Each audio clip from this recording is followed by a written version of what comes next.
আপনাকে জিজ্ঞেস করেছিলাম যে সরকার যে প্রতিশ্রুতিগুলো দিয়েছে, সুশাসন, দুর্নীতির বিরুদ্ধে অভিযান বা সাধারণ মানুষের কল্যাণের জন্য যে প্রতিশ্রুতি বা মানবাধিকারের যে প্রতিশ্রুতি, সেগুলো তারা আরও আপহোল্ড করবে এবং এই নির্বাচনের পরে তো সেগুলোর রিফ্লেকশন দেখা যাবে। আপনি কিন্তু সেটার সঙ্গে একমত হননি কেন?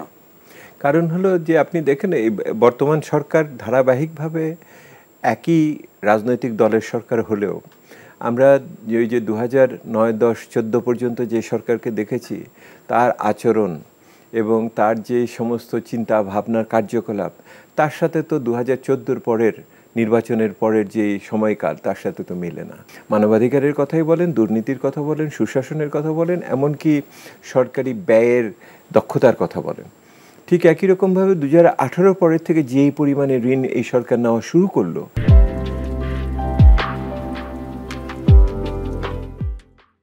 বিশেষ করে অভ্যন্তরীণ উৎস থেকে সে যখন রাজস্ব আদায় করতে পারছে না এবং ব্যক্তি খাতে যখন বিনিয়োগ হচ্ছে না, বৈদেশিক প্রত্যক্ষ বিনিয়োগ যখন আসছে না, রেমিটেন্সের আয়ও যখন ওঠানামা করে, তখন সে যেই কাজটা করলো, সেই কাজটার ফলশ্রুতি কোনো আপনার সেই অর্থে জনভিত্তি সম্পন্ন বা জনমানুষের মুখী একটি সরকারের কাজ বলে মনে হয় না।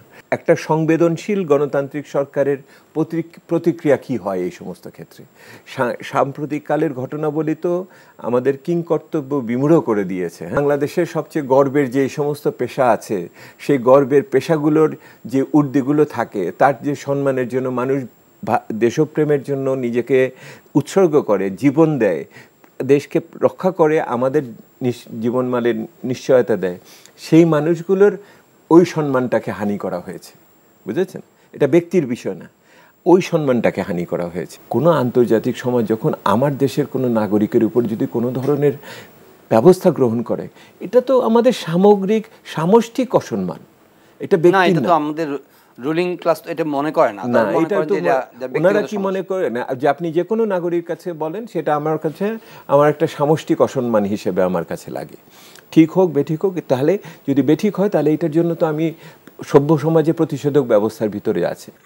অ্যাটলিস্ট সরকার থেকে তো এটা বলা হচ্ছে যে আমরা যে তাদের বিচার চাচ্ছি বা তাদেরকে কাঠগড়ায় দাঁড় করাতে চাই, সদিচ্ছার, এটা কি সদিচ্ছার বহিঃপ্রকাশ নয়? জহির, আমি তো অল্প হাসলাম। আপনার দর্শকরা আপনার এই প্রশ্ন শুনে আমার চেয়ে বেশি অট্টহাস্য করছে বলে আমার মনে হয়। কারণ হলো, শুনেন, মানুষ কিন্তু সব দেখে, সব বোঝে, হ্যাঁ, এবং মানুষ প্রত্যেকটা জিনিসকে বিবেচনার ভিতরে রাখে। এবং এই যে দ্ব্যর্থক শব্দ বিভিন্ন সময় ব্যবহার করা হয়, একজন বলল এই সমস্ত অন্যায় ওনার ব্যক্তিগত, প্রতিষ্ঠানের না।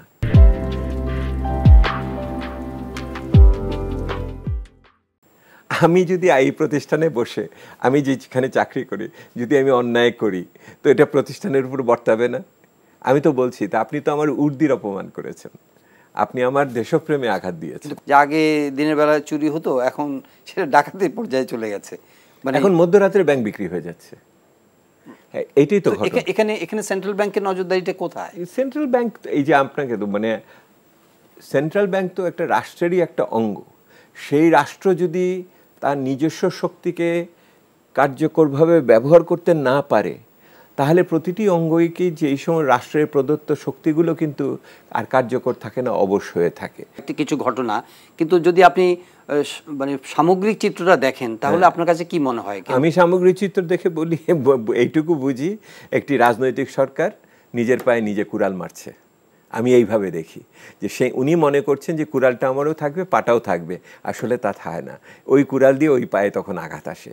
কারণ হলো, আপনি যে রাজনৈতিক সরকারের যেই চেতনা, যেই আদর্শ, সেগুলোকে যদি আপনি যথোপযুক্তভাবে যদি বাস্তবায়ন না করতে পারেন, তাহলে কিন্তু একসময় আপনার ক্ষমতার যেই পরিস্থিতি, সেটাও একসময় অবশ্য হয়ে যায়।